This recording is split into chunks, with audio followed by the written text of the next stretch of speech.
మా latest videos కోసం మా ఈ తెలుగు న్యూస్ ఛానల్ సబ్స్క్రైబ్ చేసి గంట సింబల్ యాక్టివేట్ చేసుకోండి.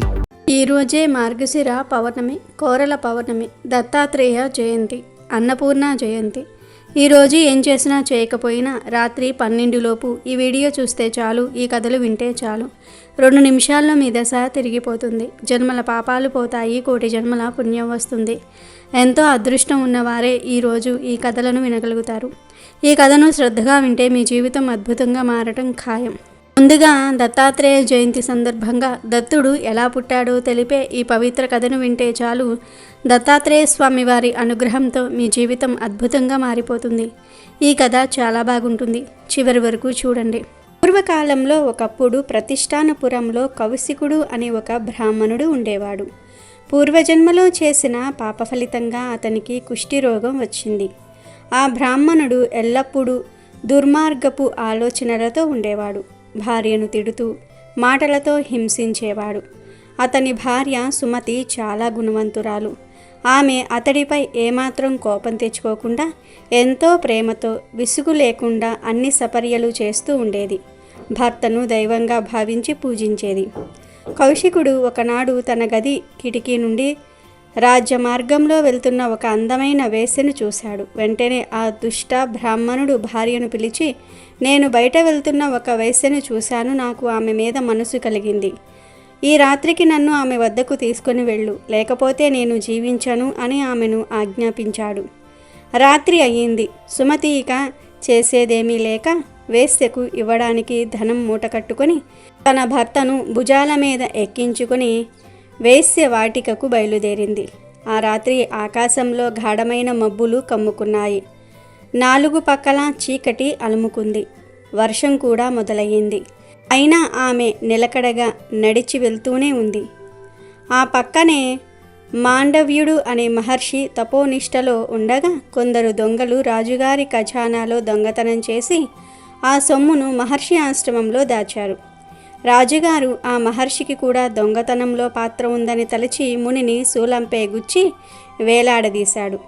కర్మవశాత్తు భార్య భుజంపై కూర్చొని వస్తున్న కౌశికుడి కాళ్ళు శూలం మీద ఉన్న మాండవ్య మహర్షికి తగిలాయి. ఆ కదలిక వలన వచ్చిన బాధను ఓర్చుకోలేక మహర్షి, నాకు ఈ బాధను కలిగించిన వాడు తెల్లవారేసరికి ప్రాణాలు విడుచుగాక అని శపించాడు. కౌశికుడి భార్య వెంటనే, నేను గనుక ప్రతివ్రత అయితే రేపు సూర్యుడు ఉదయించకుండుగాక అని శపించింది. దానితో మరునాడు సూర్యోదయం కాలేదు. యజ్ఞ యాగాదులు ఆగిపోయాయి.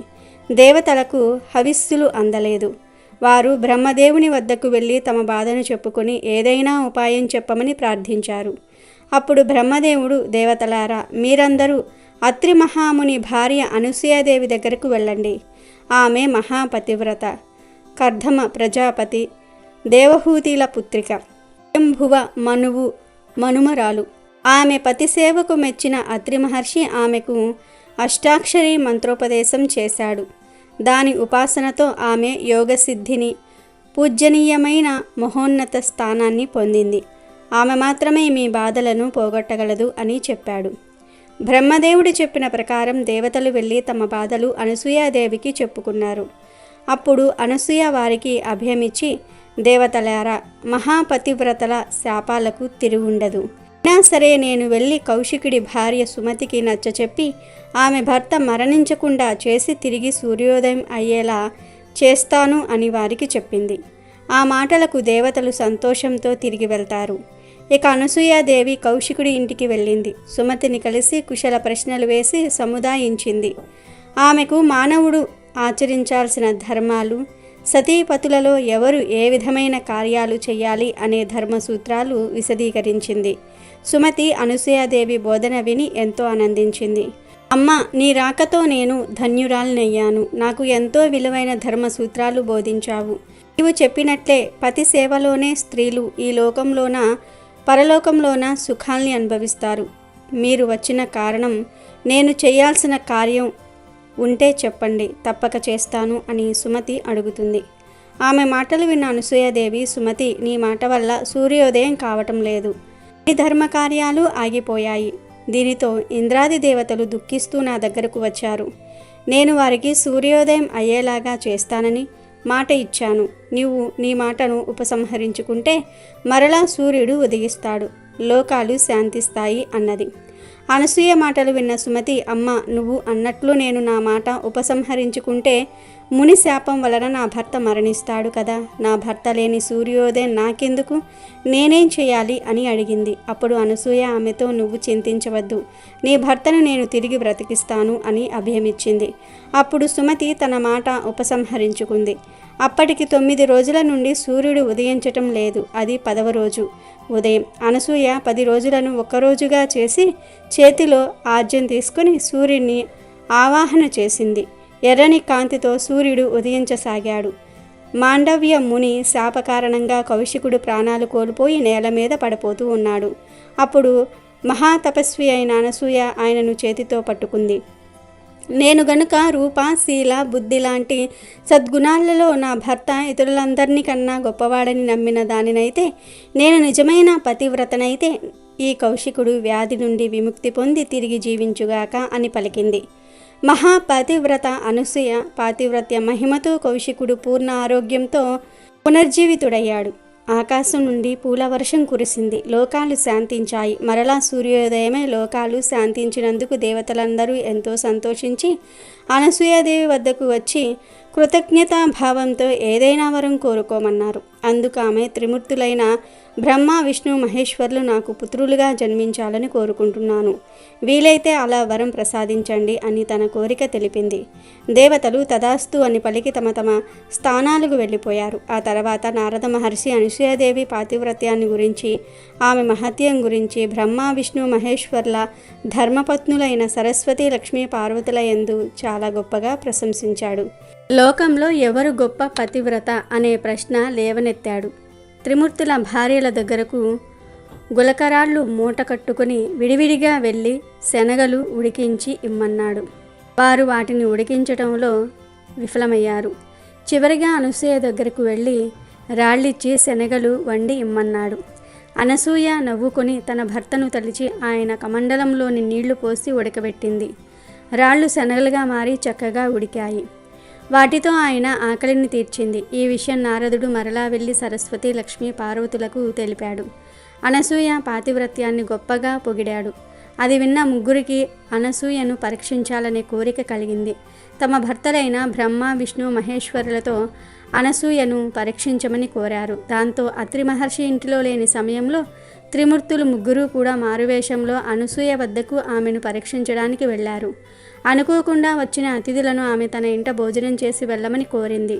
ఆమె దుస్తులు ధరించకుండా వడ్డిస్తే భోజనం చేస్తామని, లేకుంటే లేదని వారు చెప్పారు. అప్పుడు అనసూయ సందగ్ధంలో పడింది. నగ్నంగా వడ్డన చేస్తే తన ప్రాతిపత్యానికి భంగం వస్తుంది. తన భర్త అత్రి మహర్షి తపోశక్తి తగ్గిపోతుంది. వడ్డించని పక్షంలో అతిథులను అగౌరవపరిచినట్లవుతుంది అని కొద్దిసేపు ఆలోచించి తర్కించుకొని తన మనస్సులో ఏ విధమైన చెడు భావన లేనప్పుడు తప్పు లేదని నిర్ణయించుకొని నగ్నంగా వడ్డన చేయడానికి ఒప్పుకుంది. భోజనానికి కూర్చున్న ముగ్గురు అతిథులు భవతి భిక్షాందేహి మాత అన్నారు. మాత అనగానే ఆమె వారిని పిల్లలుగా భావించి వడ్డన చేయడానికి వచ్చింది. ఆమె ఆలోచనల ప్రభావం కారణంగా ఆమె వడ్డన చేయడానికి వచ్చేసరికి వారు ముగ్గురు చంటి పిల్లలుగా మారిపోయారు. ఆమె వక్షోజాల నుండి పాలు ధారగా వచ్చాయి. ఆమె ముగ్గురికి పాలు పట్టి ఉయ్యాలలో పరుండబెట్టి నిద్రపుచ్చింది. తర్వాత ఇంటికి వచ్చిన భర్త అత్రి మహర్షికి జరిగిందంతా కూడా చెప్పింది. ఆయన సంతోషించాడు. నారదుడు ఈ విషయాన్నంతా చెప్పటంతో సరస్వతి, లక్ష్మీ, పార్వతులు అత్రి మహాముని ఆశ్రమానికి వచ్చి తమ భర్తలను మామూలు రూపాలతో తిరిగి అప్పగించమని కోరారు. అత్రి మహర్షి తన తపోబలంతో త్రిమూర్తులను స్తుతించాడు. త్రిమూర్తులు నిజరూపాలు ధరించి ఆ దంపతుల ముందు ప్రత్యక్షమయ్యారు. అనసూయ పాతివ్రత్యానికి మెచ్చి వరం కోరుకోమన్నారు. అనసూయ త్రిమూర్తులను వారి వారి అంశాలతో తనకు పుత్రులుగా పుట్టాలని కోరింది. కొంతకాలం గడిచిన తర్వాత వరప్రభావంతో అనసూయాదేవి తన భర్త అత్రి మహాముని ద్వారా గర్భం ధరించింది. ఆ దంపతులకు మొదట బ్రహ్మ తేజస్సుతో రజోగుణం కలిగిన తెల్లని చంద్రుడు జన్మించాడు. తరువాత సత్వగుణ ప్రధానుడు, సమస్త తత్వాలకు ఆధారుడు అయిన విష్ణు భగవానుడు తన అంశతో దత్తాత్రేయుడుగా జన్మించాడు. దత్త అంటే సమర్పించబడ్డవాడు. విష్ణు అంశతో సమర్పించబడ్డ దైవస్వరూపుడు. అత్రి మహర్షి పుత్రుడు దత్తాత్రేయుడు అనే పేరు వచ్చింది. శివుడు తన అంశతో ఆమె గర్భంలో ప్రవేశించి తమోగుణంతో నిండిన దుర్వాస మహర్షిగా అవతరించాడు. చంద్రుడు తన చల్లని కిరణాలతో లతల్ని, ఔషధుల్ని, మానవులను రక్షిస్తూ ఉంటాడు. వైష్ణవంశలో పుట్టిన దత్తాత్రేయుడు యోగనిష్ట గరిష్ఠుడై సిద్ధశక్తులను సాధించి శిష్యులతో కలిసి అవధూతగా సంచరిస్తూ యోగ మార్గాన్ని ఉపదేశిస్తూ ఉంటాడు.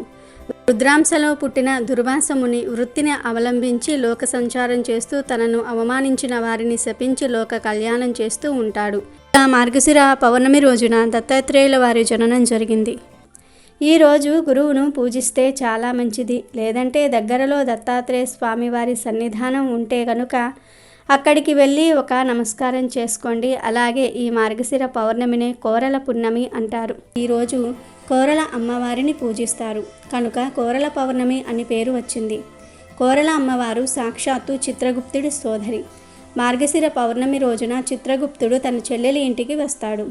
అన్నయ్య చిత్రగుప్తుడు ఇంటికి రావడంతో చెల్లెలు కోరల ఆనందంతో ఘనమైన విందుని ఏర్పాటు చేస్తుంది. చిత్రగుప్తుడు చెల్లెల్ని ఆశీర్వదిస్తూ మార్గశిర పౌర్ణమి రోజు ఎవరైతే కోరలను పూజిస్తారో వారికి నరక బాధలు, అపమృత్యు భయం ఉండదని వరం ఇస్తాడు. చిత్రగుప్తుడిపై గల అభిమానంతో ఆయన మాట నెరవేరేలాగా తాను కూడా సహకరిస్తాడని యమధర్మరాజు సమర్థిస్తాడు. అప్పటి నుంచి మార్గశిర పౌర్ణమి రోజున కోరలమ్మను పూజించడం ప్రారంభమైంది. రోజు కోరలమ్మకు మినప రొట్టెను నైవేద్యంగా సమర్పించాలి. మార్గశిర పౌర్ణమి రోజు కోరలమ్మను పూజిస్తే ఆమె అనుగ్రహం కలిగి నరక బాధలు, అపమృత్యు భయాలు తొలగిపోతాయి. ఇలా కోరల పున్నమి ఎంతో ప్రత్యేకతను సంతరించుకొని కనిపిస్తుంది. ఈరోజే అన్నపూర్ణాదేవి జయంతి కనుక ఈరోజు అన్నదాన మహత్యాన్ని తెలిపే ఈ పురాణ కథను వింటే చాలు కటిక పేదవాడైనా సరే కుబేరుడిగా మారుతాడు. ధనధాన్యాలకు లోటు అనేదే ఉండదు. అన్నం పరబ్రహ్మ స్వరూపం. అన్నం సర్వజీవన ఆధారం. అన్నం లేనిదే జీవులకు మనుగడ లేదు.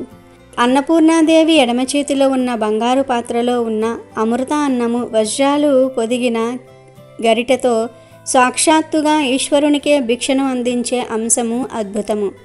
ఒకానొక శుభోదయం నాడు అమ్మవారు అయ్యవారు కైలాస శిఖరం మీద సుఖాసీనులై ఉండగా ఎప్పటిలాగానే పార్వతీదేవి శివుడిని ప్రకృతి పురుషులలో ఎవరు అధికులు అని ప్రశ్న సంధించింది. అప్పుడు శుద్ధ సత్వమైన పురుషుని వలనే ప్రకృతికి అస్తిత్వం ఉన్నదని శివుడు చెప్పగా ఇరువురి మధ్య చిన్న వాదోపవాదాలు జరిగి ఆఖరుకు అమ్మవారు ప్రకృతి ప్రభావం తెలియజేయ సంకల్పించి తన శక్తిని ఉపసంహారం చేసి అంతర్ధానమవుతుంది.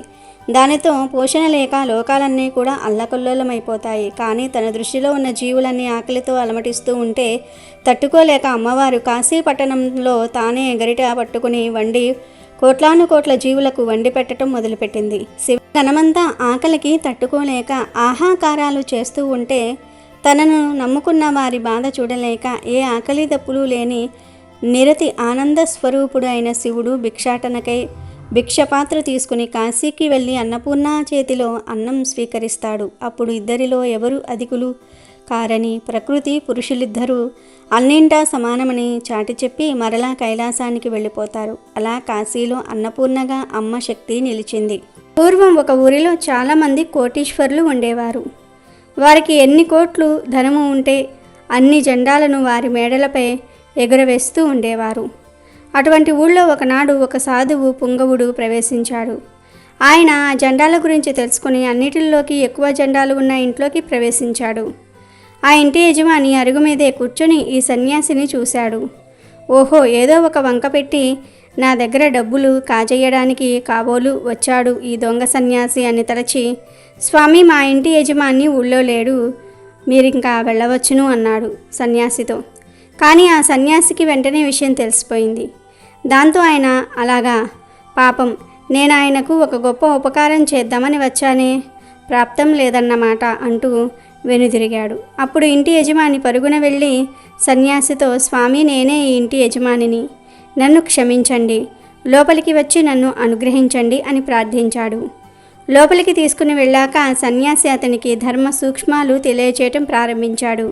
చాలాసేపు విన్నాక యజమాని, స్వామి, నా సమయం చాలా విలువైనది, నేనిలా వ్యర్థ ప్రసంగాలు వింటూ కూర్చుంటే నాకు కొన్ని లక్షలు నష్టం వస్తుంది, త్వరగా మీరు చేద్దామనుకున్న ఉపకారం ఏమిటో అనుగ్రహించండి అని తొందరపెట్టాడు. అప్పుడు సన్యాసి యజమానితో ఇలా అన్నాడు, నీ ఆయుర్దాయం ఇక 6 సంవత్సరాలే ఉంది అని చెప్పాడు. దాంతో ధనికుడు ఇదేనా ఆ గొప్ప ఉపకారం అన్నాడు అసహనంగా. సన్యాసి అతనికి ఒక సూది ఇచ్చి, ఇది చాలా మహిమగల సూది, దీనిని నీ దగ్గర భద్రంగా దాచి నువ్వు చనిపోయిన తర్వాత జాగ్రత్తగా నాకు చేర్చు అన్నాడు. ధనికునికి కోపం తారాస్థాయినంటింది.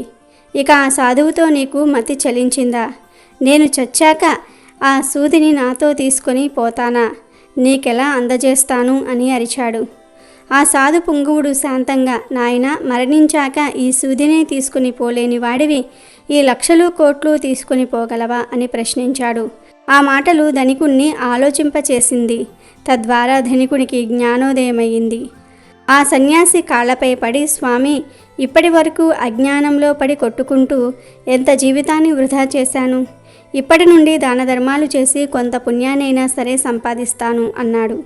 ధనికుడు ఆ మరునాడు బంగారు నాణాలు పంచుతానని, అవసరమైన వారంతా వచ్చి తీసుకోండని చాటింపు వేయించాడు. ఇంకేం బోలెడంతమంది వచ్చి లైన్లు కట్టారు. ధనికుడు గుమ్మం వద్ద తన గుమస్తాన్నొకడిని కూర్చోబెట్టాడు. నాణాలు పట్టుకెళ్లిన వారు ఏమంటున్నారో వ్రాయి అని అతడికి చెప్పాడు. ఆ రోజు ఉదయం నుండి సాయంకాలం దాకా ధనికుడు వచ్చిన వారందరికీ కూడా 20 ఏసి బంగారు నాణాలు పంచాడు. సాయంకాలం పిలిచి ప్రజల అభిప్రాయాలు ఏమని వ్రాసావో చదవమన్నాడు. గుమస్తా చదవటం ప్రారంభించాడు. 1వ వాడు, ఇంకో 20 నాణాలు ఇస్తే వీడి సొమ్మేం పోయింది పిసినారి పీనుగా.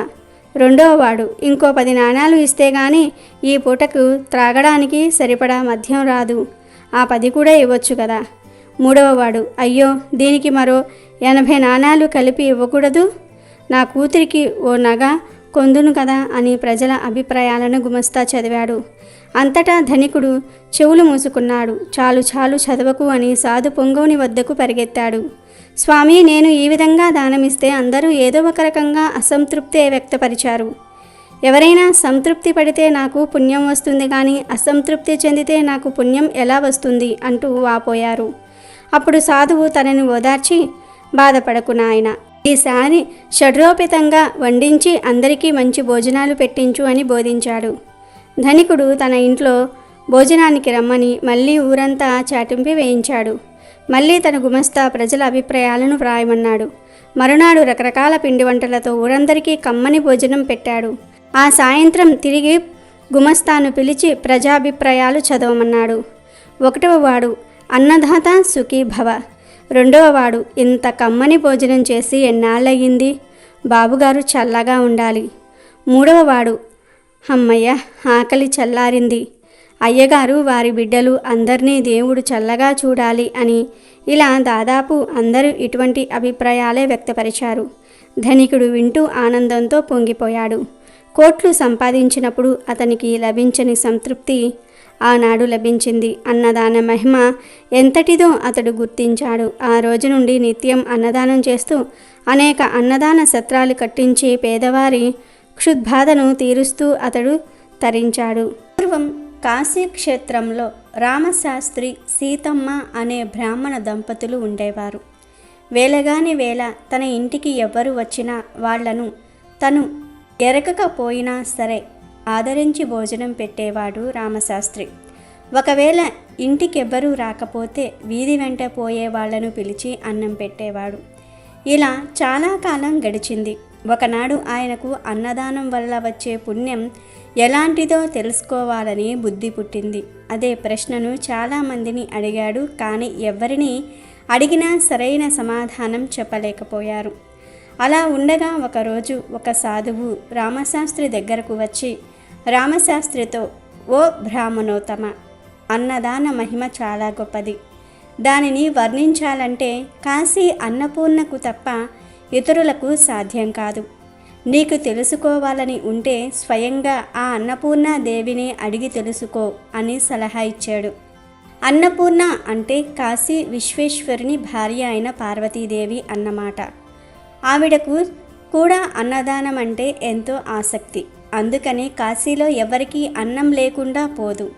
సాధువు చెప్పిన మాటలు విని రామశాస్త్రి కాశీ వెళ్ళి గంగ ఒడ్డున కూర్చొని పార్వతీదేవి గురించి గాఢంగా తపస్సు చేయటం ప్రారంభించాడు. కొన్నాళ్లకు దేవి అతని తపస్సుకు మెచ్చుకుని ప్రత్యక్షమై నీకేం కావాలి అని అడిగింది.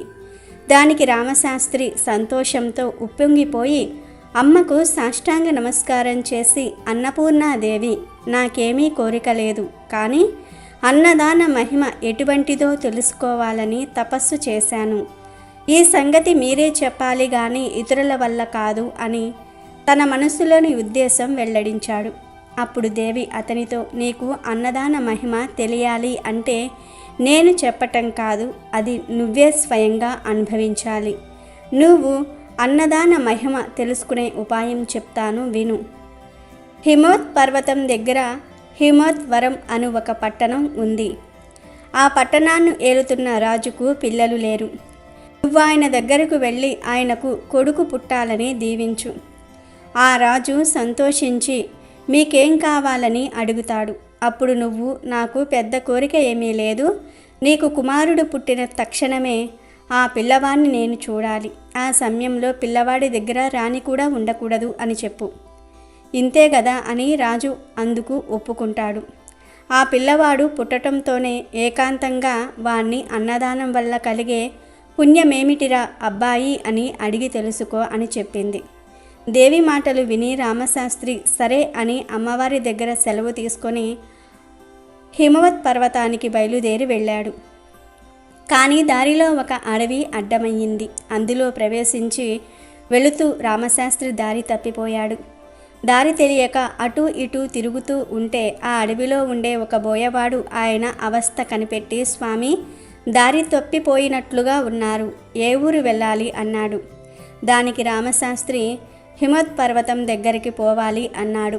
అప్పుడు ఆ బోయవాడు స్వామి దారి తప్పి ఆమడ దూరం వచ్చేశావు, సాయంత్రం అయిపోయింది, చీకటి పడుతుంది, పులులు సింహాలు ఉన్న అడవి ఇది, రాత్రి ప్రయాణం చేయకూడదు, ప్రొద్దున్నే దారి చూపిస్తాను, ఈ రాత్రి ఆగిపోండి, నా దగ్గర ఉండండి అన్నాడు బోయవాడు.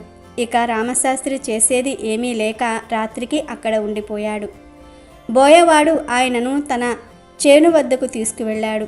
చేను దగ్గరకు వెళ్ళటంతోనే బోయవాడు ఇంటికి అతిథిగా వచ్చిన ఆ బ్రాహ్మణుడికి భోజనం ఏం పెడితే బాగుంటుంది అని ఆలోచించాడు. ఆనపకాయలు, కందికాయలు, పెసరకాయలు కావలసినన్ని ఉన్నాయి కానీ వాటిని ఉడకేసుకోమని ఇవ్వడానికి వాడి వద్ద కొత్త కుండ లేకపోయింది. తమ కుండల్లో ఉడకేసి పెడితే ఆయన తినడు, ఎలాగ మరి అని ఆలోచించాడు. బోయవాడి స్థితి చూసిన బ్రాహ్మణుడు నాయనా నాకేమీ వద్దు, నువ్వు చేసిన ఆదరణ వల్ల నా శ్రమ ఆకలి తీరిపోయాయి, ఆలోచించక పడుకో అన్నాడు. కానీ బోయవాడికి ఆ బ్రాహ్మణుని పస్తు పెట్టమంటే మనసు ఒప్పింది లేదు.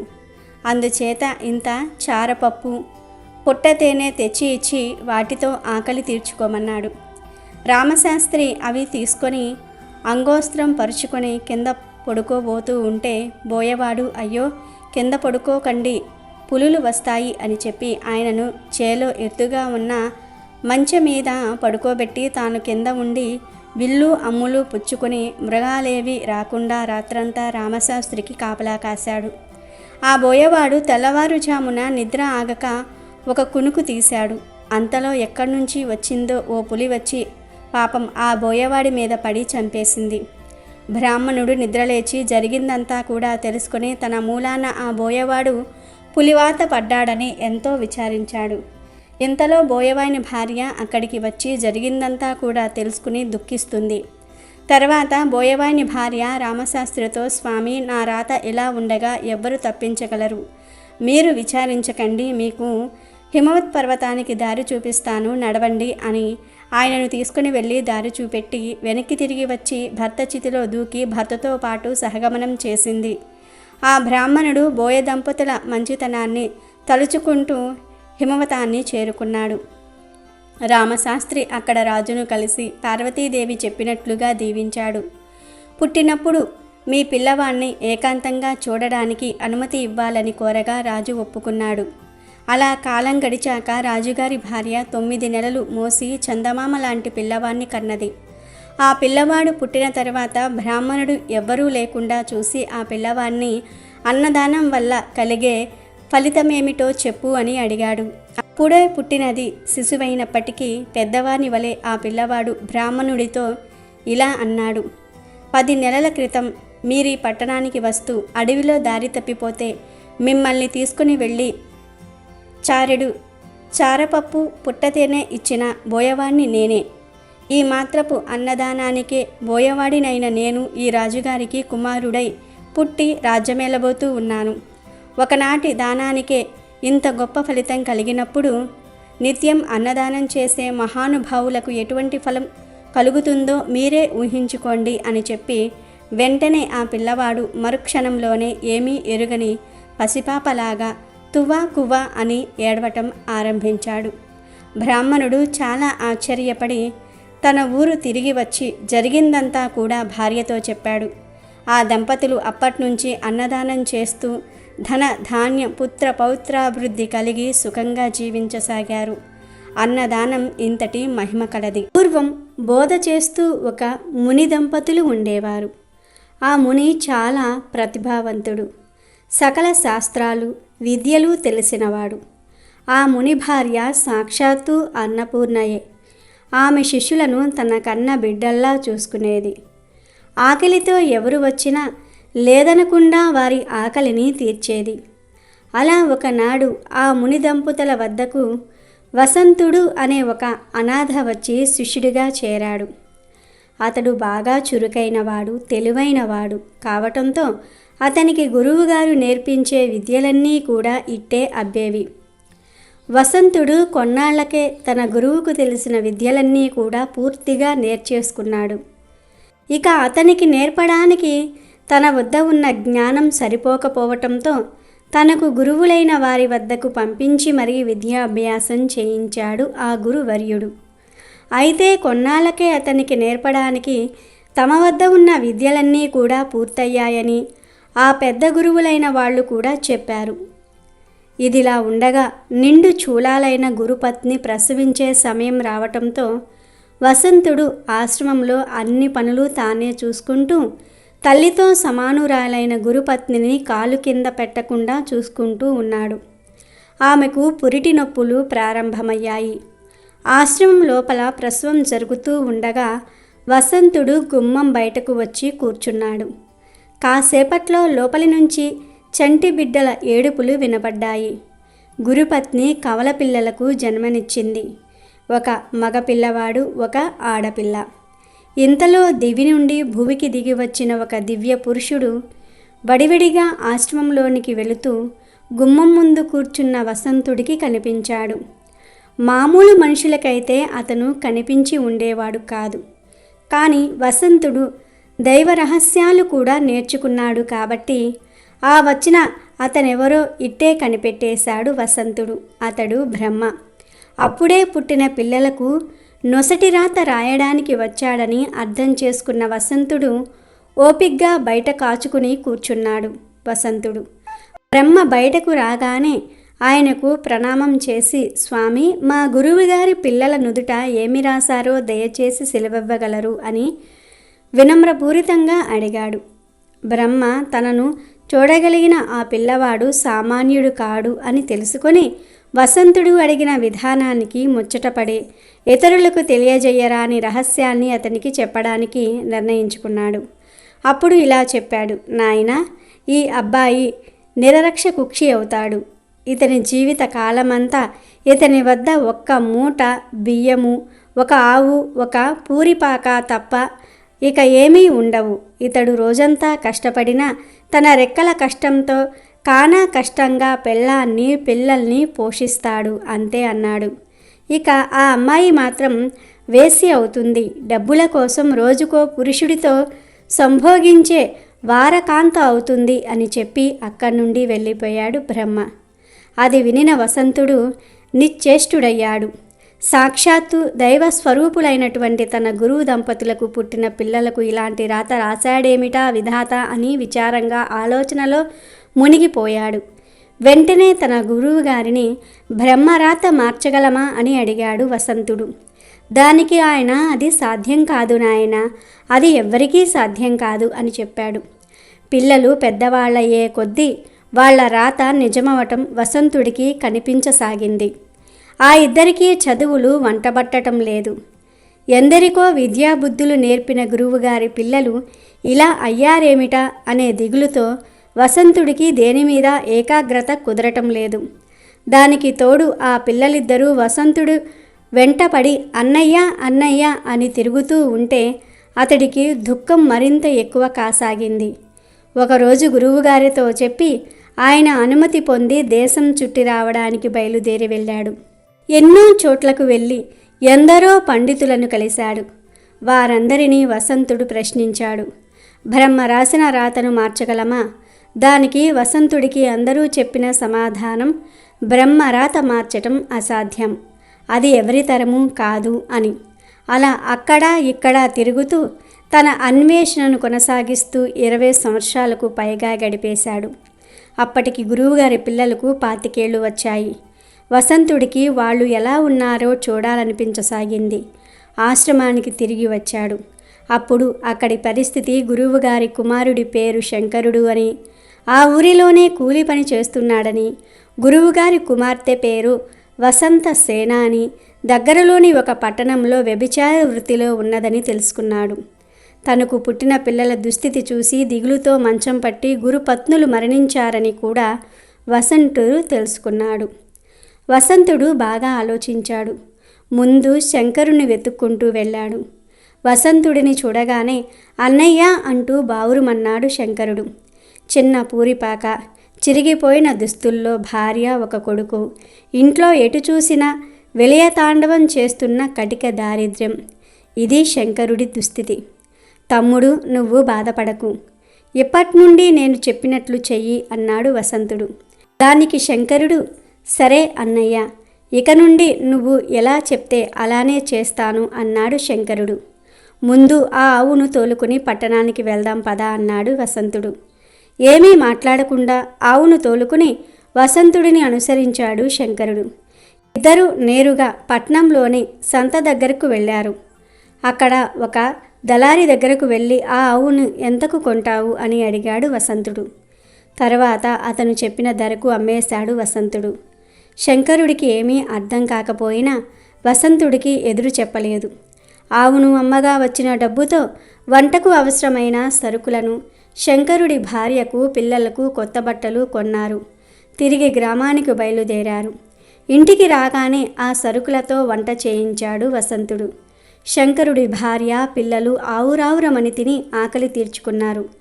తర్వాత వసంతుడు శంకరుడితో, తమ్ముడు, అన్నదానం చేద్దాం, ఆకలితో ఎవరు వచ్చినా లేదనకుండా వడ్డించు అని చెప్పాడు. శంకరుడు మారు మాట్లాడకుండా అలాగే చేశాడు. కానీ శంకరుడు ఆ రోజు రాత్రి వసంతుడితో, అన్నయ్య, ఇంతవరకు ఆ ఆవు ఉంది కదా అన్న ధైర్యం నాకు ఉండేది. ఇప్పుడు ఉన్న ఆ ఒక్క ఆధారం కూడా పోయింది. దాన్ని అమ్మగా వచ్చిన ధనం కూడా అన్నదానానికి ఖర్చయిపోయింది. తెల్లవారితే ఎలా గడపాలో అని భయంగా ఉంది అని అన్నాడు. దానికి వసంతుడు, తమ్ముడు, నువ్వేమీ ఆలోచించకుండా సుఖంగా నిద్రపో, ప్రొద్దునకంతా కూడా సర్దుకుంటుంది అని ధైర్యం చెప్పాడు. ప్రొద్దున్నే లేచి తలుపు తెరిచి బయటికి వచ్చి చూసిన శంకరుడి ఆశ్చర్యానికి అంతు లేకుండా పోయింది. శంకరుడి ఇంటి ముందు ఒక ఆవు నిలబడి ఉంది. శంకరుడి ఆస్తి ఎప్పుడూ ఒక్క ఆవే అని, అతను రాసిన రాత పొల్లుపోకుండా ఉండడానికి రాత్రికి రాత్రి బ్రహ్మయే స్వయంగా ఒక ఆవును తీసుకుని వచ్చి అక్కడ కట్టేశాడు. ఆ రోజు కూడా ఆవును తీసుకుని వెళ్ళి సంతలో అమ్మి వచ్చిన ఆ డబ్బుతో అన్నదానం చేయించాడు వసంతుడు. తమ్ముడు, ఇక ఇలాగే ప్రతిరోజు క్రమం తప్పకుండా చేస్తూ ఉండు అని చెప్పి వసంతుడు అక్కడి నుండి వసంత సేనను వెతుక్కుంటూ బయలుదేరాడు. అన్ని దానాల్లోకెల్లా గొప్పదైన అన్నదానాన్ని క్రమం తప్పకుండా చేస్తున్నందున శంకరుడు తన జీవితంలో అనంతమైన పుణ్యాన్ని మూటకట్టుకున్నాడు. ఆ తర్వాత వసంతుడు వాళ్లను వీళ్లను అడుగుతూ వెళ్ళి వసంత సేనను కలుసుకున్నాడు. వసంత సేన ఒక్క అవ్వతో కలిసి ఒక ఇంట్లో ఉంటోంది. ఆమె వసంతుడిని చూడగానే భూరిమని ఏడ్చేసింది. అన్నయ్య, నేను మహాపాపిని. ఈ పాప పక్కిలంలో కూరుకుపోయాను. మీలాంటి ఉన్నతుడిని చూడడానికి కూడా నాకు అర్హత లేదు అని బావురుమంది. ఊరుకో చెల్లి, ఊరుకో అమ్మ. ఈ పాపపు పక్కిలం నుండి నువ్వు బయటపడే మార్గం చెప్తాను. ఇక ఇవాల్టి నుండి నేను చెప్పినట్లు చెయ్యి అని ఆమెను ఓదార్చాడు వసంతుడు. దానికి సరే అని ఒప్పుకుంది వసంతసేన. ఆ రాత్రికి విఠలుడు ఎవరు వచ్చినా సరే 1,00,000 వరహాలు చెల్లించాల్సిందే, 1,00,000 వరహాలు చెల్లిస్తేనే లోపలికి ప్రవేశం అని చెప్పమని అక్కడ ఉన్న వసంతసేనతో ఉన్న అవ్వకు చెప్పాడు వసంతుడు. ఆమె ఆశ్చర్యపోతూ అయ్యా ఇది జరిగే వ్యవహారం కాదు అని ఏదో చెప్పబోయింది. వసంతుడు ఆమెను మధ్యలోనే వారించి నేను చెప్పినట్లు చెయ్యి అన్నాడు. ఆజ్ఞాపిస్తున్నట్లుగా అన్నాడు. ఆ రాత్రి 2-3 విఠలులు వచ్చి 1,00,000 వరహాలు అనగానే వెనుదిరిగి వెళ్ళిపోయారు. అది వాళ్ళు ఊహించలేని మొత్తం. కానీ అర్ధరాత్రి సమీపిస్తూ ఉంది అనగా ఒక మహాపురుషుడు మాత్రం 1,00,000 వరహాలతో వచ్చి ఆ రాత్రి వసంతసేనతో గడిపి వెళ్ళాడు. ఆ మరుసటి రోజు రాత్రి కూడా అలాగే జరిగింది. తన రాత తప్పకూడదని 1,00,000 వరహాలు ఇచ్చి వసంతసేనతో సంభోగించింది సాక్షాత్తు ఆ బ్రహ్మేనని వసంతుడికి తెలుసు. అలా బ్రహ్మ సంభోగం వలన అప్పటి వరకు ఆమె మూటగట్టుకున్న పాపాలన్నీ కూడా పటాపంచలయ్యాయి. ఆమె జన్మ చరితార్థమయ్యింది. అలా వసంతుడు వాళ్ళిద్దరి చేత పుణ్యకర్మలు చేయించి గురుపత్నుల రుణం తీర్చుకున్నాడు. ఈ ప్రపంచంలో ప్రతి జీవి నుదుట తలరాత రాసేది బ్రహ్మే అయినా దానిని చక్కగా తీర్చిదిద్దుకునే శక్తిని అవకాశాన్ని మాత్రం ప్రతి జీవికి ఇచ్చాడు అని గ్రహించాడు. దానిని నిరూపించాడు. అలా బ్రహ్మరాతను సైతం బ్రహ్మాండమైన రాతగా మార్చి చూపించాడు వసంతుడు. అలాగే ఈ పౌర్ణమి ఆదివారంతో కలిసి వచ్చింది కనుక ఈరోజు సూర్యభగవానుడు నెమలికి ఇచ్చిన వరం ఏమిటో తెలియజేసి పవిత్ర కథను వింటే చాలు మీ జన్మ ధన్యమైపోతుంది. అనగనగా ఒక పక్షి రాజ్యం ఉండేది. ఆ రాజ్యానికి రాజు నెమలి. అప్పట్లో నెమలి ఈకల మీద ఇంత చక్కని కళ్ళు ఉండేవి కావు. అయినా కూడా అది చూసేందుకు బాగానే ఉండేది. రాజ్యంలోని పక్షులన్నీ కూడా రోజంతా బాగా కష్టపడి తమ తమ చేలల్లో పంటలు బాగా పండించేవి. అందరూ ఆనందంగా నివసించేందుకు అవసరమైనవి గింజలు సంపాదించేవి. ఒకసారి సూర్యభగవానుడికి ఒక అనుమానం వచ్చింది. భూలోకంలో ఇన్ని రాజ్యాలు ఉన్నాయి కదా, ఎక్కడైనా మంచితనం అనేది ఉన్నదా అని. అందుకని ఆయన మారువేషం వేసుకొని ఈ ప్రపంచంలోని అన్ని రాజ్యాలు తిరిగి అక్కడి ప్రజల్ని రాజుల్ని పరీక్షిద్దామని బయలుదేరాడు. కానీ ఏ రాజ్యంలో చూసినా అక్కడి ప్రజలలో కానీ రాజులలో కానీ ఎక్కడా మంచితనం కనబడలేదు సూర్యభగవానుడికి. అట్లా తిరుగుతూ తిరుగుతూ నిరాశపడి చివరికి మన పక్షి రాజ్యం చేరుకున్నాడు ఆయన. రాజ్యంలోనికి అడుగుపెట్టిన వెంటనే అనిపించింది అక్కడ ఎవరో ఒకరికి మంచితనం ఉంది ఖచ్చితంగాని. కానీ ఆ మంచివారెవరో కనుక్కునేదట్లా? అందుకని ఆయన మళ్ళీ వేషం మార్చాడు. ఈసారి ఆరోగ్యం బాగాలేని పక్షిగా మారాడు. ఇంద్రుడికి చెప్పి ఒక పెద్ద గాలివానను కూడా తెప్పించాడు. ఆ పైన ఆయన తుఫాను వస్తుంది, తల దాచుకునేందుకు కొంచెం తావు ఇవ్వండి తల్లి అంటూ గూడు గూడు తిరిగాడు. కొత్త పక్షిని చూడగానే రాజ్యంలోని పక్షులన్నీ కూడా తలుపులు వేసేసుకున్నాయి. మా ఇల్లు చిన్నది అని ఒకటి అంటే, పిల్లలు నిద్రపోతున్నారు అని ఒకటి అన్నది. తప్పిస్తే లోపలికి రా పర్లేదు అని ఏ పక్షి అనలేదు. అన్ని గుళ్ళు తిరిగేశాను, ఇప్పుడు ఇక మిగిలింది నెమలి ఒక్కటే అని సూర్యభగవానుడు నెమలి దగ్గరకు వచ్చాడు. రాజభవనం దగ్గరికి చేరుకున్నాడో లేదో నెమలి తనంతట తానే ఆయన లోపలికి పిలిచి తల తుడుచుకునేందుకు తువ్వాలు ఇచ్చింది. ఇంత గాలివానలో బయటికి ఎందుకు వచ్చావు అని అడిగింది. ఆ పక్షికి భోజనం ఏర్పాట్లు, పడక ఏర్పాట్లు చేయండి, డాక్టరు గారిని ఒక్కసారి వచ్చి చూడమనండి అని ఆదేశించింది పనివాళ్లను. అప్పుడు సూర్యభగవానుడు తన సొంత రూపం ధరించి, ఓ నెమలి, ఇప్పటి వరకు నేను ప్రపంచంలోని అన్ని రాజ్యాలు తిరిగాను. ప్రతిచోట సమస్యల్లో ఉన్న పౌరుల వేషం వేశాను. రాజ్యంలో ఎవరైనా అట్లాంటి వాళ్ళను గమనిస్తారా, పట్టించుకుంటారా, కొంచెమైనా కాపాడతారా అని పరీక్షించి చూశాను. ఎవ్వరూ పట్టించుకోలేదు. ప్రతి వాళ్ళు మేం చాలా కష్టాల్లో ఉన్నాం, మా సమస్యలో తీర్చేవాళ్ళు లేరు అనుకుంటూ తమలో తాము మునిగి ఉన్నారు కానీ ఇతరుల బాధల పట్ల కరుణను వ్యక్తం చేసిన వాళ్ళు లేరు. నాకు నిన్ను చూస్తే చాలా గర్వంగా అనిపించింది. రాజుగా నువ్వు నీ బాధ్యతను విస్మరించటం లేదు. నీకేదైనా వరం ఇవ్వాలని ఉంది, ఏం కావాలో కోరుకో అన్నాడు. నెమలి ఆయనకు నమస్కరిస్తూ, స్వామి, నాకు వేరే ఏ కోరిక లేదు. నా రాజ్యంలో ఎవరికీ కష్టం కలగకుండా చూసుకోవటం తప్ప. అయితే నాకున్న ఈ 2 కళ్ళు సరిపోవటం లేదు ఇంత పెద్ద రాజ్యాన్ని పరిపాలించడానికి. అదొక్కటే నాకు కనిపించే వెలితి అన్నది. సూర్యభగవానుడు, ఓ సరే, ఇదిగో తక్షణం నీ ఈకల మీద కళ్ళు ప్రసాదిస్తున్నాను. నీ 2 కళ్ళతో నువ్వు ప్రపంచాన్ని చూస్తావు. అదే సమయంలో నీ ఈ 1000 కళ్ళను ప్రపంచం చూస్తుంది. నీ ఈకలుకున్న ఈ కళ్ళు పక్షులకు ఆదర్శంగా నిలుస్తాయి అని మాయమైపోయాడు. కొన్నేళ్ల క్రిందట గురుకులాలు ఉండేవి. అలా ఒకానొక గురుకుల ఆశ్రమంలో ఒక గురువుగారు ఉండేవారు. ఆయన పేరు వేదధర్ముడు. ఆయన సర్వశాస్త్ర కోవిదుడు, జ్యోతిష్య శాస్త్రంలో దిట్ట. ఈయన ఎందరో పిల్లలను చేరదీసి ఆయన వద్దే ఉంచుకొని భోజనం పెట్టి ఆశ్రమం కల్పించి ఆయనకొచ్చిన విద్యలన్నిటినీ కూడా నిస్వార్థంగా బోధిస్తూ ఉండేవారు. అలా ఈయన వద్ద కౌత్సుడు అనే ఒక శిష్యుడు ఎంతో గురుభక్తితో ఉంటూ విద్యను అభ్యసిస్తూ తను కూడా జ్యోతిష్య శాస్త్రంలో పట్టు సాధించాడు. చదువు ముగిసిపోయాక శిష్యులంతా స్నాతక సభ ముగించుకొని గురువుని ఆశ్రమాన్ని వదిలి వెళ్ళిపోయేవారు.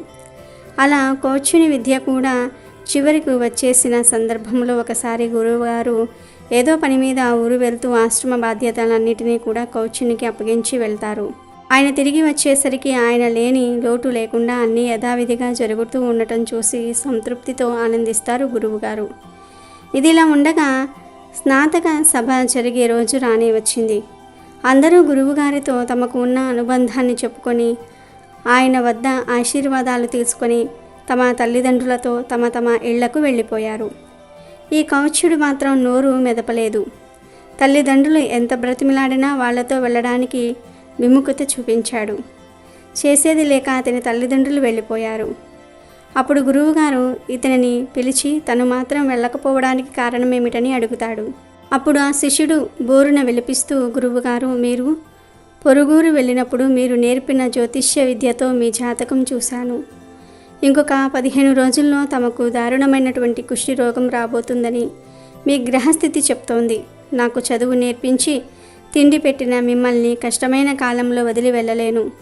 కనుక మీతోనే ఉండి సేవలు చేసి మీరు ఆరోగ్యవంతులు అయిన తర్వాతే వెళతాను. అప్పటిదాకా మిమ్మల్ని వదిలిపోను అన్నాడు.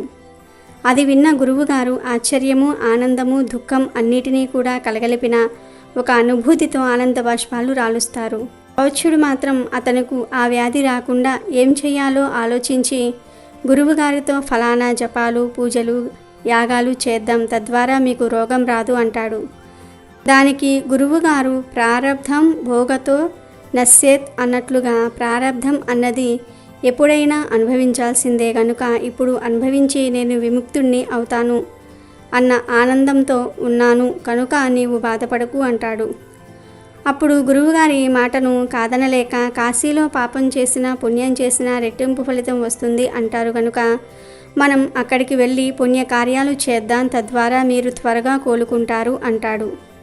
సరేనని ఇద్దరూ అక్కడికి ప్రయాణమవుతారు. కాశీ వెళ్ళిన తర్వాత అక్కడ విద్యాదానం చేయటము, శివ పంచాక్షరి మంత్రం జపం చేయటము, చేతనైనంతలో ఇతరులకు సహాయ సహకారాలు అందించటము, ఇలా ఎన్నెన్నో మొదలుపెట్టాడు కౌత్సుడు. మిట్ట మధ్యాహ్నం కాళ్లకు చెప్పులు లేకుండా బోలె పట్టుకుని తిరిగి అన్నాన్ని తెచ్చి గురువుగారికి పెట్టి తను తినేవాడు. ఒక్కోసారి గురువుగారు ఆయన తినక తనకు పెట్టక అన్నాన్ని విసిరివేసేవాడు. చిటికీ మాటికి కౌత్సుని కొట్టటము, తిట్టటము చేయటం, చేదరించుకోవటం వంటివి చేసేవారు. అయినా కూడా ఎక్కడా విసుక్కోకుండా గురువుగారికి వ్యాధి ముదిరి మరింత బాధ పెడుతోంది కాబోలు పల్లెత్తు మాట అనని ఈయన ఇలా ప్రవర్తించడానికి కారణం అదే అనుకుంటూ మరింత సేవలు చేసేవాడు. కౌత్సుడి గురుభక్తిని గమనిస్తున్న బ్రహ్మ, విష్ణు, మహేశ్వర్లు ఒక పందెం వేసుకున్నారు. మన ముగ్గురిలో ఎవరు కౌత్సుని గురువుగారి వద్ద నుండి పంపుతారో వారే మనలో గొప్పవారు అని. అనుకున్నట్లుగానే ముందుగా బ్రహ్మ మారువేషంలో వచ్చి కౌత్సుడితో, నువ్వు కాశీ వచ్చినప్పటి నుండి చూస్తూ ఉన్నాను, ఎందుకు ఆయన దగ్గర అన్ని మాటలు పడుతూ ఉంటావు? పెద్దవాడిని చెప్తున్నాను, నా మాట విని వేరే గురువుని చూసుకొని వెళ్ళిపో అంటాడు. దానికి కౌత్సుడు గురువుని, అది ఇటువంటి పరిస్థితుల్లో బాధపడుతున్న ఆయనను వదిలివేయమని చెప్తున్నా మీరు పెద్దవారెలా అవుతారు? మీరు మా గురువుగారి పరిస్థితుల్లో ఉంటే శిష్యుడు వదిలి వెళ్ళిపోవాలనే అనుకుంటారా అనేసరికి బ్రహ్మ నోట మాట రాక వెళ్ళిపోతాడు. తదుపరి విష్ణువు మారువేషంలో వచ్చి రోగముతో ఉన్న గురువుగారికి సేవ చేస్తున్నందుకు నిన్ను మనస్ఫూర్తిగా అభినందిస్తున్నాను. కానీ చేసిన మేలు మరిచే కృతజ్ఞుడికి సేవ చేస్తే పాపం కూడా వస్తుంది కనుక ఆయనను వదిలి వెళ్ళిపో అంటాడు. దానికి కౌత్సుడు, కృతజ్ఞత అన్నది ఏదైనా ఉంటే ఇటువంటి సమయంలో వదిలి వెళ్ళిపోతే నాదవుతుంది కానీ తను చేరదీసి భోజనం పెట్టి నా నుండి ఏమీ ఆశించకుండా తన విద్యనంతా కూడా నాకు ధారపోసిన ఆయనది కాదు అనేసరికి విష్ణువు వెనుదిరుగుతాడు. ఇహ ఈశ్వరుడు మారువేషంలో వెళ్ళి మానవ సేవే మాధవ సేవ అన్నమాట వాస్తవమే, కానీ ఇలా చీత్కారాలు పొందుతూ ఎందుకు? తను తినటం మానేయటమే కాక నువ్వు తినే వీలు కూడా లేకుండా అన్నం నేలపాలు చేయటం తప్పు కాదా? నువ్వు దూరమైతే నీ విలువ తెలుస్తోంది కనుక కొన్నాళ్ళు దూరంగా ఉండు అంటాడు. దానికి కౌత్యుడు సాష్టాంగపడి, తిండికి లేక బాధపడే నాకు తిండి పెట్టడమే ఎక్కువ, పైగా జీవితమంతా తిండిని పొందగల వీళ్ళనిచ్చే విలువైన విద్యను నాకు ధారపోశారు మా గురువుగారు. కొన్ని సంవత్సరాల పాటు ఉచితంగా భోజనం పెట్టి వృద్ధి చేసిన ఆయనకు కొన్ని రోజులు నన్ను ఉపవసించేలా చేసే హక్కు ఉంది కనుక మహానుభావ, వీలైతే నాకొక సాయం చేయండి. మీ ముందు ఇంకో ఇద్దరు వచ్చారు, మీరిక్కడే కాపలా ఉండి ఇలాంటి అనవసరమైన నీతులు మరెవ్వరూ చెప్పకుండా చేయండి చాలు అంటాడు. అంతే, త్రిమూర్తులు ముగ్గురు కూడా ఇతని గురుభక్తికి మెచ్చి, కౌత్సా, మేము త్రిమూర్తులం, నీ గురుభక్తికి మెచ్చాం. మేము పెట్టిన పరీక్షల్లో నువ్వు నెగ్గి నీ అపారమైనటువంటి గురుభక్తిని చాటుకున్నావు, నీకు మోక్షాన్ని ప్రసాదిస్తున్నాము అంటారు. దానికి ఆనందించిన కౌత్సుడు, నీ దర్శన భాగ్యం నా అదృష్టం, మీ గురించి నాకు చెప్పింది మా గురువుగారే, ఇప్పుడు మీ దర్శన భాగ్యం కలిగినది కూడా ఆ గురువుగారే వల్లనే కదా, కనుక నాకు నా గురువే బ్రహ్మ, గురువే విష్ణువు, గురువే మహేశ్వరుడు, మీ ముగ్గురిని సృష్టించిన ఆ పరబ్రహ్మ ఎవరైతే ఉన్నారో ఆయన కూడా నాకు నా గురువే, అందువలన నాకు మోక్షానికి అర్హత వచ్చింది అంటే నాకు ఇన్ని నేర్పించి ఇంతలా తీర్చిదిద్దిన మా గురువుగారికి కూడా ఆ అర్హత ఉన్నట్టే కనుక ఆయనకే ఇవ్వండి అంటాడు. ఇటువంటి గురుభక్తి ఉన్నందుకు శిష్యుణ్ణి, అటువంటి గొప్ప శిష్యుణ్ణి తయారు చేసినందుకు గురువును ఇద్దరిని మెచ్చిన త్రిమూర్తులు ఇరువురికి మోక్షాన్ని ప్రసాదిస్తారు. అనగనగా కాశీలో ఒక జంట ఉండేవారు. కొన్నేళ్ల తర్వాత వారికి ఒక అమ్మాయి పుట్టింది.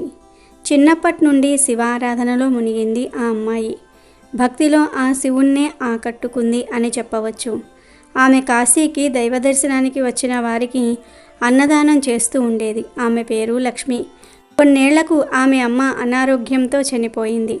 తండ్రి తోడుగా ఉన్నాడు. అయినా అమ్మాయికి పెళ్లి చేయాలని ప్రయత్నించగా ఆమె వివాహం చేసుకోను, అలాగే దైవారాధనలో కాలం గడిపేస్తాను అని చెప్పింది. లక్ష్మి కాశీలో ఒక నీటి తొట్టెను కట్టించింది. దాహంతో ఉన్న ప్రతి ఒక్కరూ అక్కడకు వచ్చి దాహం తీర్చుకుంటారని. ఆమె అడిగిన వారికి దానం చేయటం తెలుసుకున్న అందరూ ఆమెను వచ్చి అడుగుతూ ఉంటే కాదనలేక అందరికీ ఇస్తూ అప్పుల పాలైపోయింది. అప్పటి వరకు ఆమెను పొగిడిన అందరూ ఆమెను నిష్ఠూరంగా మాట్లాడడం మొదలెట్టారు. మా డబ్బులు మాకు ఇవ్వండి అంటూ గొడవ పెట్టారు. ఆమెకు ఏం చేయాలో అర్థం కాని వేళ ఒక డబ్బున్న వ్యక్తి దగ్గర తన అప్పులు తీర్చమని అడిగింది. అప్పు మొత్తం 5 లక్షలు అని చెప్పింది. అప్పుడు అతడు తాకట్టుగా నీ దగ్గర ఏముంది అని అడిగాడు. అందుకు ఆమె, నా దగ్గర ఏమీ లేదు, నేను చేసిన దానాలతో సంపాదించిన పుణ్యం తప్ప అన్నది. నీ పుణ్యం నాకు ఎలా వస్తుంది అని ఆ వ్యక్తి అడిగాడు. అప్పుడు లక్ష్మి, ఇదిగో ఇక్కడ నేను కట్టించిన నీటి తొట్టె ఉంది, అక్కడికి వచ్చి దాహం తీర్చుకుంటే నాకు పుణ్యం వచ్చి చేరింది. ఇప్పుడు ఆ నీటి తొట్టెను మీకు ఇస్తున్నాను, నా పుణ్యం తీరే వరకు అక్కడ వచ్చే పుణ్యం మీదే అంది. దానికి ఆ వ్యక్తి, నాకెలా తెలుస్తుంది నాకెంత పుణ్యం వచ్చిందో అని అడుగుతాడు. అప్పుడు ఆమె ఒక లింగరూపమైనటువంటి రాయిని తీసి, అయ్యా ఇదిగో ఈ లింగాన్ని ఆ నదిలో వేస్తున్నాను, అది మునిగి నదిలో ఉంటుంది. ఎప్పుడైతే నేను చేసిన అప్పు తీరిపోతుందో అప్పుడు ఆ లింగం పైకి తేలుతుంది అని చెప్పింది. రాయి నీటిలో వేసింది. ఆ రాయి మునిగిపోయింది. కానీ ఎప్పటికీ తేలదు అని అనుకుని అతడు ఆమెకు 5 లక్షలు అప్పు తీర్చాడు. ఆ తర్వాత ఆ వ్యక్తి ఆ తొట్టె దగ్గర ఒక వ్యక్తిని నియమించాడు. ఎంతమంది అక్కడకు వచ్చి నీళ్లు తాగుతున్నారని లెక్క కట్టమన్నాడు. ఆ రోజు రాత్రి గడిచింది. ఉదయాన్నే ప్రకాశవంతంగా సూర్యుడు ఉదయిస్తున్నాడు. అతడి నివాసం నుండి అతను నదిలోనికి చూస్తూ ఉన్నాడు. అనవసరంగా అంత డబ్బు గుడ్డిగా నమ్మి ఇచ్చాను. మోసపోయానేమో అని అనుకుంటూ ఉండగా ఒక ఆవు అటుగా వచ్చి ఆ తొట్టెలోని నీరు తాగింది. అంతే, నదిలో ఆమె విసిరిన లింగం పైకి లేచింది. అది చూసి ఆశ్చర్యపోయాడు ఆ వ్యక్తి. ఏంటి, 5 లక్షలు విలువ చేస్తుందా ఈ పుణ్యం? ఈ ఒక్క ఆవు తాగిన ఈ చుక్క నీరు అంటే ఆ తల్లి చేసిన పుణ్యం నా కోట్లు కుమ్మరించిన సరితూగదు కదా అని ఆమెను వెతుక్కుంటూ పరుగుపెట్టాడు.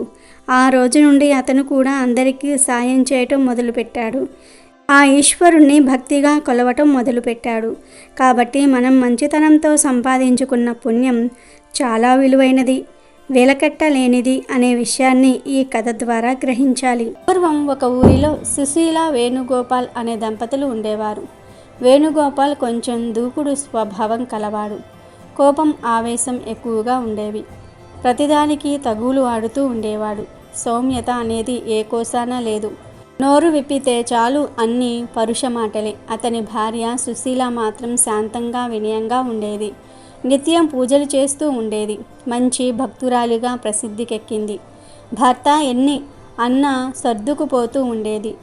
ఏనాడు భర్తతో పోట్లాడేది కాదు. భర్త తెచ్చిన దానితో సంతృప్తిగా సంసారం సాగించేది.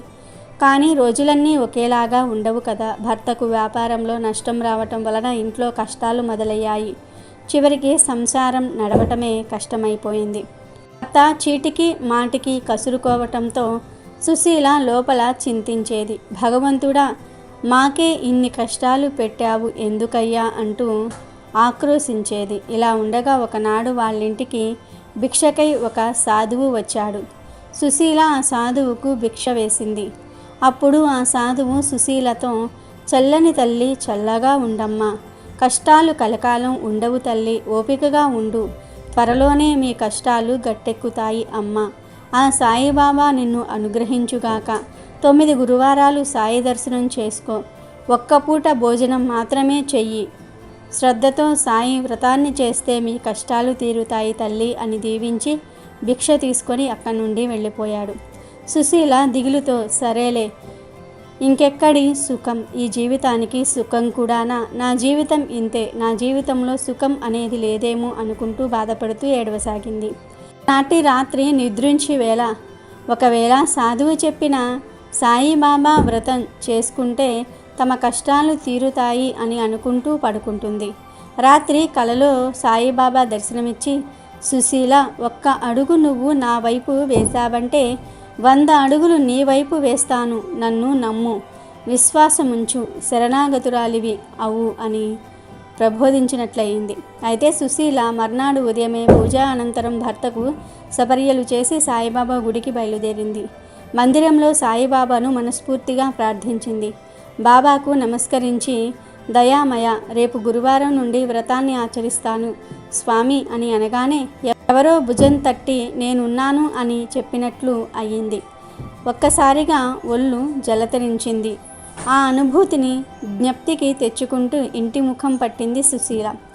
ఎన్నడూ మంచి మాటలు ఆడని భర్త సుశీల బాబా మందిరానికి వెళ్తున్నాను అంటే నేను కూడా వచ్చేవాడిని కదా, ఆ బాబా దయ ఉంటే మన బాధలన్నీ పటాపంచలైపోతాయి, పోయి బాబా చిత్రపటాన్ని తెస్తాను ఉండు అంటూ బయటకు వెళ్ళిపోయాడు. ఈ మాటలు విని సుశీల బిత్తరపోయింది. అంతా బాబా మెహ్మా అనుకుంది. మర్నాడు గురువారం నిత్య పూజ అనంతరం కుంకుమలు రాసి బొట్టు పెట్టి దానిపై నూతన వస్త్రాన్ని పరిచి దానిపై భర్త తెచ్చిన సాయిబాబా పటాన్ని ఉంచింది. పసుపు, కుంకుమ, అక్షింతలతో బాబాను పూజించింది. దీప, ధూప, నైవేద్యాలతో షోడశోపచార పూజ గావించింది. అగరవత్తులు, సాంబ్రాణి ధూపం వెలిగించింది. భక్తితో వ్రతం ఆచరించింది. బాబా మంత్రించినట్లుగా భర్త కూడా అక్కడే బాబా ధ్యానంలో గడిపాడు. ఈ శుభ పరిణామానికి సుశీల ఎంతగానో సంతోషించింది. సుశీల ఆనాడు ఒంటిపూట ఆహారంతో గడిపింది. సాయిబాబా గుడికి వెళ్ళి ప్రార్థించింది. ఇలా 9 వారాలు చేసి 9 మంది ముత్తైదువులకు వాయనమిచ్చింది. భోజనాలు పెట్టింది. 9 వ్రత పుస్తకాలు పంచిపెట్టింది. అత్యంత భక్తి శ్రద్ధలతో నియమనిష్టలతో ఈ సాయిబాబా వ్రతాన్ని ఆచరించడం వల్ల అనతి కాలంలోనే వారి ఇంట సిరి సంపదలు కలుగుతాయి. భర్త వ్యాపారంలో కూడా లాభాలు వచ్చాయి. సాయిబాబా అనుగ్రహం వల్ల సుశీల భర్త స్వభావం కూడా పూర్తిగా మారిపోయింది. మిక్కిలి సౌమ్యుడై భక్తి కలిగి పరోపకార తత్వంతో మెలగసాగారు. ఇరుగు పొరుగు వారందరూ ఈ దంపతులను చూసి వారిద్దరూ సాక్షాత్తు ఆది దంపతులు అని అనుకునేవారు. వేణుగోపాల్ సుశీల దాంపత్యం ఎంతో అన్యోన్యంగా వారి వ్యాపారం 3 పువ్వులు 6 కాయలుగా కొనసాగుతుంది. వీలు ఉన్నప్పుడల్లా సాయి వ్రతం ఆచరిస్తూ కాలం గడుపుతున్నారు. ఇలా ఉండగా ఒకనాడు వారింటికి సుశీల చెల్లెలు ఆమె భర్త వచ్చారు. మాటల సందర్భంలో అక్క, మా పిల్లలు చదువులో బాగా వెనుకబడ్డారు, తరచుగా పరీక్షలు తప్పుతూ ఉన్నారు, ఇంతింత ఫీజులు పోసి చదివిస్తున్నాము, ఒక్క అక్షరం కూడా రావట్లేదు వీళ్లకు అంటూ మా వారు విసుక్కుంటున్నారు. ఈ గొడవలతో విసిగిపోతున్నాను అని, ఏం చేయాలో తోచటం లేదని అక్కతో చెప్తుంది. అప్పుడు సుశీల చెల్లెలతో, చెల్లి, అందరికీ బాబాగారు ఉన్నారు, నీవు వచ్చే గురువారం నుండి సాయిబాబా వ్రతదీక్ష పూనుకుని 9 గురువారాలు వ్రతమాచరించు, అంతా బాబానే చూసుకుంటారు అని చెప్తుంది.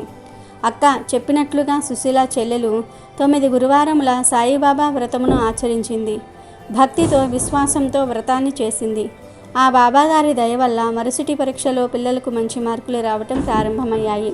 క్రమంగా పిల్లలు బాబాగారి దయ వల్ల పెద్ద పరీక్షల్లో మంచి మార్కులతో ఉత్తీర్ణులు అయ్యారు. సుశీల చెల్లెలు ఆమె భర్త ఎంతగానో సంతోషించారు. ఇదంతా బాబా దయ వల్లే జరిగిందని బాబాగారికి పరమ భక్తులయ్యారు. అక్క సుశీలకు మనసులోనే ధన్యవాదాలు అర్పించారు. సుశీల చెల్లెలు వెంటనే ఫోను అందుకుని, సుశీలక్క, మా అబ్బాయి పరీక్ష పాస్ అయ్యాడు, అంతా బాబాగారి దయ వల్లే జరిగింది. బాబాగారు భగవంతుడే కాదు, సమర్థ సద్గురువులు, ఆయన యోగి పుంగవుడు, బాబాగారి మహిమ వల్ల మా అబ్బాయి పాస్ అయ్యాడు అంటూ అంతులేని సంతోషంతో అక్కకు పరిపరి విధాల ధన్యవాదాలు చెప్పింది. నాటి నుండి ప్రతి సంవత్సరం అక్క చెల్లెళ్ళిద్దరూ క్రమం తప్పకుండా సాయిబాబా వ్రతాన్ని చేసుకుంటూ సాయి వ్రత పుస్తకాలను పెంచిపెట్టసాగారు. బాబా దయ వలన 2 కుటుంబాలు సుఖ సంతోషాలతో జీవించసాగారు. కనుక ఈరోజు రాత్రి 12 లోపు ఈ కథలు వింటే చాలు, 2 నిమిషాల్లో మీ దశ తిరిగిపోతుంది, జన్మల పాపాలు పోతాయి, కోటి జన్మల పుణ్యం వస్తుంది. ఎంతో అదృష్టం ఉన్నవారే ఈరోజు ఈ కథలను వినగలుగుతారు. ఈ కథను శ్రద్ధగా వింటే మీ జీవితం అద్భుతంగా మారటం ఖాయం. అమెజాన్లో బెస్ట్ డిస్కౌంట్స్ కోసం వీడియో డిస్క్రిప్షన్లో లింకు ఉంది, చూడండి. అలాగే మా టెలిగ్రామ్ ఛానల్ సబ్స్క్రైబ్ చేసుకోండి.